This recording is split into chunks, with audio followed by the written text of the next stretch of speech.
Hi viewers, welcome to our channel. ప్రస్తుతం మనతో పాటు దాము బాలాజీ గారు సీనియర్ జర్నలిస్ట్ ఉన్నారు. వారితో ఒకసారి మాట్లాడదాం. సార్ నమస్కారం. సార్, హైదరాబాద్లో కూడా టెర్రరిస్టులు ఉన్నారని చెప్పేసి ఒక వార్త వైరల్ అవుతుంది సార్. వీళ్ళకు మసూద్ అజర్ అనే ఒక టెర్రరిస్టులతో కూడా లింకులు ఉన్నట్టు కూడా చెప్తున్నారు. అంటే దీనికి సంబంధించి ఒక వీడియో కూడా వైరల్ అవుతుంది. అంటే ఆ వీడియోలో ఒక వ్యక్తి తన భార్య మసూద్ అజర్తో సంబంధం పెట్టుకుంది అని చెప్పేసి చెప్తున్నాడు. సో అసలు ఏంటి ఆ వీడియోలో ఏముంది? మరి నిజంగా హైదరాబాద్లో టెర్రరిస్టులు ఉన్నారా? వాళ్ళకి మసూద్ అజర్తో లింకులు ఉన్నాయా? దీన్ని ఏ విధంగా చూస్తారు? మామూలుగా గత కొంతకాలం నుంచి హైదరాబాద్ కూడా టెన్స్లో ఉంది. హైదరాబాద్లో స్లీపర్ సెల్స్ ఉన్నాయి. తర్వాత లేదంటే యుద్ధం కానీ పెరిగితే హైదరాబాద్ మీద కూడా అటాక్ చేయొచ్చు అన్న ఒక వాతావరణం అయితే హైదరాబాద్లో కనబడింది. దీనికి ఒక కారణం ఏంటంటే, దేశంలో కాశ్మీర్ తప్ప ఇంకే రాష్ట్రాల్లో కూడా ముఖ్యమంత్రులు అత్యవసర సమావేశం ఏర్పాటు చేయలేదు. ఇక్కడ రేవంత్ రెడ్డి అత్యవసర సమావేశం ఏర్పాటు చేయడం, సెన్సిటివ్ ఏరియాస్ని దృష్టిలో పెట్టుకోవడం, ఇవన్నీ రేవంత్ రెడ్డి చేయడంతో దాని తర్వాత మీడియా కూడా హైదరాబాదులో అనేక డిఫెన్స్ స్థావరాలు, నేను చాలాసార్లు కూడా మన దాంట్లో చెప్పాను ఏవేవి ఉన్నాయి కూడా, అనేక డిఫెన్స్ స్థావరాలు ఉన్నాయి కాబట్టి ఇక్కడ సెన్సిటివ్ ఏరియా, ఇక్కడ అటాక్ జరిగే అవకాశం ఉంది అనేది కూడా అన్నారు. నేను చాలాసార్లు చెప్పాను కూడా, అది పాసిబుల్ అయితే కాదు. ఎందుకంటే ఫస్ట్ వార్ అనేది మనకి ఇంటర్నేషనల్ బార్డర్కి దగ్గరున్న ప్రాంతాల్లోనే ఉంటుంది. పాకిస్తాన్కి మనకి ఇంటర్నేషనల్ బార్డర్ 3323 కిలోమీటర్లు ఉంటుంది. అక్కడ బార్డర్ స్టేట్స్ ఏవైతే ఉన్నాయో, రాజస్థాన్ కానీ, గుజరాత్ కానీ, పంజాబ్ కానీ, జమ్మూ కాశ్మీర్ కానీ, ఆ ప్రాంతాల్లో ప్రధానంగా యుద్ధం ఉంటుంది. దాని తర్వాత ఇలా మెల్లగా సౌత్ ఇండియాకి వ్యాపిస్తుంది. సో మన 1500 కిలోమీటర్ల దూరంలో హైదరాబాద్ ఉంది పాకిస్తాన్కి. కాబట్టి హైదరాబాదు డేంజర్ అయితే కాదు అనేది నేను కూడా చాలాసార్లు చెప్పాను. కానీ రకరకాల వార్తలు అయితే వస్తున్నాయి. కొత్తగా ఒక వీడియో వైరల్ అవుతుంది. దాదాపు నేను చూసిన టైంకి 20 లక్షల మంది ఆ వీడియోని చూశారు. ఎక్స్లో అది ఒక షోనీ కపూర్ అనే ఒక అతని ఐడి నుంచి ఉందన్నమాట. ఆ ఐడిలో పెట్టారు ఆ వీడియోని. ఆ వీడియోలో ఏముందంటే, ఓల్డ్ సిటీలో ఒక హస్బెండ్ ముఖం కనబడట్లేదు, హస్బెండ్ అని చెప్తున్నాడు అతను. భార్య ఏదో పని చేసుకుంటుంది మంచం మీద కూర్చొని. అది ఒక స్మాల్ పేదల ఇల్లు లాగే ఉంది. ఆ ఇంట్లో ఇతను వీడియో తీస్తున్నాడు, ఆమెని తీస్తూ మాట్లాడుతున్నాడు. అదేంటంటే, ఈమె టెర్రరిస్టు. ఈమె కొంతకాలం గత 2016 నుంచి కూడా 16 నుంచి కూడా ఈమె అక్కడ పాకిస్తానీ టెర్రరిస్టు మసూద్ అజర్ బయోగ్రఫీ కూడా నేను చెప్పాను. మసూద్ అజర్ అంటే మనకి జైష్-ఇ-మొహమ్మద్ అనే ఒక సంస్థని 2000 సంవత్సరంలో పాకిస్తాన్లో నెలకొల్పాడు. ఆ తర్వాత 2001లో పార్లమెంట్ అటాక్లు కానీ, 2019లో పుల్వామా అటాక్స్ కానీ, ఇలాంటి అనేక వాటికి ఆయన బాధ్యుడు. ఆయన మన దేశం జైల్లో 1994లో అరెస్ట్ అయ్యి 99లో మనం కాఠ్మండు నుంచి ఢిల్లీకి వస్తున్న విమానాన్ని హైజాక్ చేయించి కాందహార్కి తీసుకెళ్ళి ఆయన విడిపించుకున్నారు. సో ఆ తర్వాత ఆయన వెళ్ళిన తర్వాత ఈ జైష్-ఇ-మొహమ్మద్ అనే ఒక సంస్థ పెట్టాడు. అంటే ఇండియాలో టెర్రరిజానికి ప్రధాన కారణం 2 సంస్థలు పాకిస్తాన్లో ఉంటాయి. ఈ 2 కూడా, ఒకటేమో లష్కర్-ఇ-తోయిబా, రెండోదేమో జైష్-ఇ-మొహమ్మద్. ఈ జైష్-ఇ-మొహమ్మద్ సంస్థ ఫౌండరే ఈ మసూద్ అజర్.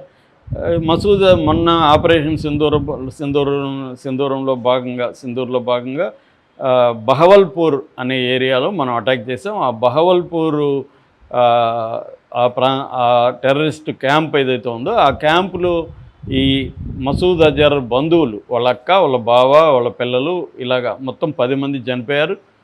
ఎయిడ్స్ ఒక 4 చనిపోయారు. అంటే సహాయకులు ఒక 4 చనిపోయారు. మొత్తంగా 14 మంది అక్కడ చనిపోయారు ఈ అజహార్కి సంబంధించి. సో అందులో వాళ్ళ తమ్ముడు ఉన్నాడని, ఇంకొంతమంది టెర్రరిస్టులు కూడా ఉన్నారనేది చెబుతున్నారు. సో ఏదేమైనా ఇతను కీలకమైన వ్యక్తి. తర్వాత అతను ఒక ఉర్దూలో లెటర్ కూడా రిలీజ్ చేశారు. అది మోడీని హెచ్చరిస్తూ, ఇండియాని హెచ్చరిస్తూ చేశాడు. దాంతో ఒకసారిగా ఇండియాలో అనేక రాష్ట్రాల్లో కూడా ఉలిక్కిపాటు జరిగింది. అట్లాగే హైదరాబాద్లో కూడా, గతంలో కూడా హైదరాబాద్లో ఏమైంది, మనకి టెర్రరిస్ట్ యాక్టివిటీలు జరిగాయి. 2007లో మెక్కా మసీదు, 2007లోనే గోకుల్ చాటు అండ్ లుంబిని పార్క్ ఒకే రోజు ఒకే టైమింగ్లో 2 చోట్ల జరిగాయి. గోకుల్ చాట్లో 32 మంది చనిపోతే, లుంబిని దీంట్లో 10 మంది చనిపోయారు. మొత్తం 32 మంది చనిపోతే దాదాపు 50 మంది తీవ్రంగా గాయపడ్డారు. ఆ తర్వాత 2013లో దిల్సుఖ్ నగర్లో బాంబ్ బ్లాస్టులు జరిగింది. అందులో కూడా చాలామంది చనిపోయారు. ఇలాగా హైదరాబాద్లో బాంబ్ బ్లాస్టులు జరగడం, తర్వాత ఎన్ఐఏ నేషనల్ ఇన్వెస్టిగేటివ్ ఏజెన్సీ అనేకసార్లు హైదరాబాద్లో దాడులు జరిగింది. లేటెస్ట్గా అంటే 2023లో ఎన్ఐఏ దాడులు జరిపింది. మొగల్పురా, మీరా చౌక్, భవానీనగర్ ఇలాంటి ఓల్డ్ సిటీ ఏరియాస్లో దాడులు జరిపి ఐసిస్ అంటే Islamic state of Iraq and Syria, ఈ ఐసిస్ సింపథైజర్లు, అట్లాగే పిఎఫ్ఐ అంటారు. పిఎఫ్ఐ అంటే పాపులర్ ఫ్రంట్ ఆఫ్ ఇండియా, ఇదొక ఇస్లామిస్ట్ ఆర్గనైజేషన్, టెర్రరిస్ట్ ఆర్గనైజేషన్. ఈ రెండు టెర్రరిస్టులకు సంబంధించిన సింపథైజర్సు, వాళ్ళకి హెల్ప్ చేసిన వాళ్ళు పాత బస్తీలు ఉన్నారని కొంతమంది అరెస్టులు కూడా చేసింది. ఇది 2016 నుంచి కూడా ఈ అరెస్టులు జరుగుతూనే ఉన్నాయన్నమాట. సో ఎన్ఐఏ అనేకసార్లు హైదరాబాద్లో అనేక ప్రాంతాల మీద అరెస్టులు చేస్తుంది, దాడి చేసి. సో ఈ నేపథ్యంలో హైదరాబాద్లో స్లీపర్ సెల్స్ ఉన్నాయన్న ఒక వాతావరణంలో ఈ భర్త చేసిన వీడియో వచ్చింది. ఈ భర్త ఏం చెప్తున్నాడంటే, ఈమె హిందువుగా ఉండి ఇప్పుడు ముస్లిం కన్వర్ట్ అయిన తర్వాత నన్ను పెళ్లి చేసుకున్నాక అప్పటి నుంచి కూడా 2016 నుంచి మెయిల్లో కాంటాక్ట్లో ఉంది అజర్కి, ఈమె టెర్రరిస్టు, దీన్ని మన దేశంలో వాళ్ళకి నేను అధికారులకు తీసుకెళ్తాను అని ఈమె ఒక దేశద్రోహి అని మాట్లాడుతున్నాడు. ఆమె మాట్లాడుతుంది, అవునవును ఎవరు దేశద్రోహి అల్లాకు తెలుసు, నువ్వే నా ఐడిని హ్యాక్ చేసి నా ఐడి నుంచి నువ్వే పంపిస్తున్నావు అని ఆరోపిస్తుంది. అంటే క్లియర్గా ఒక విషయం అయితే ఈ వీడియోలో మనకు బయటపడింది ఏంటంటే, ఇద్దరు కూడా ఏం చెప్తున్నారంటే, ఆమె మెయిల్ ఐడి నుంచి ఈ మసూద్ అజర్కి అయితే వీళ్ళు కాంటాక్ట్ చేశారు, అతను కూడా రిప్లై ఇచ్చాడు, టచ్లో ఉన్నారు. అయితే ఇతను టచ్లో ఉన్నాడా, ఆమె టచ్లో ఉందనేదే కన్ఫ్యూజన్ ఇక్కడ. ఇతనేమో ఆమె ఉంటాడు, ఆమెమో నా ఐడిని హ్యాక్ చేసి నువ్వే చేసావు అని ఆమె అంటుంది. మొత్తం మీద ఆ ఇంట్లో నుంచి అయితే టచ్లో ఉన్నారని అర్థమవుతుంది. దీని మీద మరి మన అధికారులు, మన ఇంటెలిజెన్స్ వింగ్ ఏమి చర్య తీసుకోబోతుంది? కౌంటర్ ఇంటెలిజెన్స్ ఉంటుంది మన తెలంగాణలో. ఈ కౌంటర్ ఇంటెలిజెన్సే ఎక్కువగా టెర్రరిస్ట్ యాక్టివిటీల మీద ఎన్ఐతో కలిసి పనిచేస్తుంది. ఎన్ఐ అంటే నేషనల్ ఇన్వెస్టిగేటివ్ ఏజెన్సీ. దేశంలో టెర్రరిస్ట్ యాక్టివిటీలు కానీ, మావోయిస్ట్ యాక్టివిటీలు కానీ వీటి మీద ప్రధానంగా పనిచేసే సంస్థ ఎన్ఐఏ. ఇక్కడేమో కౌంటర్ ఇంటెలిజెన్స్ సంస్థ. ఈ రెండు కలిసి పనిచేస్తున్నాయి. మరి ఇప్పుడు ఈ వీడియో మీద చర్య తీసుకుంటారా లేదా అనేది చూడాలి. ఎందుకంటే ఇది కొంత ఆందోళన కలిగించే విషయమే. ఆల్రెడీ అతను బెదిరించున్నాడు మసూద్ అజర్. ఖచ్చితంగా అతను, ఎందుకంటే చాలా ఆవేదన కూడా చెందాడు. నా ప్రియమైన కుటుంబం చనిపోయింది, నేను కూడా చనిపోయింటే బాగుండు అనిపిస్తుంది, ఇంత బాధ ఉండదు నాకు అని కూడా మాట్లాడాడు. సో అంటే అతనికి చాలా ఆవేదన, కోపము, బాధ అన్నీ ఉన్నాయి కాబట్టి ఖచ్చితంగా ఇండియా మీద పగ తీర్చుకునే అవకాశం అయితే ఉంది. ఇండియాలో సెన్సిటివ్ ఏరియాస్లో హైదరాబాద్ కూడా ఒకటి, ఇక్కడ ఓల్డ్ సిటీస్ ఉండడం, ఓల్డ్ సిటీలో పేదరికం ఇంకోటి కారణాలు కావడం, ముస్లిం యూత్ని వాళ్ళు ఐసిస్లోకి ఇంకో దగ్గరికి తీసుకెళ్ళడం, ఇటువంటివి ఉన్నాయి. అయితే దీన్ని మన ఎంబీటీ కానీ ఎంఐఎం పార్టీలు రెండు కూడా ఖండించాయి. ఇక్కడ ఎవరు టెర్రరిస్టులు లేరు, మీరు అనవసరంగా మా ముస్లిం యూత్ని టార్గెట్ చేసి ఇది చేస్తున్నారు అనేది అంటున్నారు. కానీ గతంలో కూడా హైదరాబాద్ లింకులు అయితే ఉన్నాయి. ఎందుకంటే ఇక్కడ పేలుళ్ళు ఇవన్నీ జరిగాయంటే లోకల్గా సపోర్ట్ లేకుండా ఎట్లా పెట్టారు, బయట నుంచి వచ్చాయన్న డౌట్లు అయితే చాలామందికి ఉన్నాయి. సపోర్ట్ లోకల్గా కూడా ఉందని కొన్ని అరెస్టులు కూడా 2016 జూన్లో కూడా 11 మందిని అరెస్ట్ చేశారు. తర్వాత 2019 ఏప్రిల్లో అరెస్టులు జరిగాయి.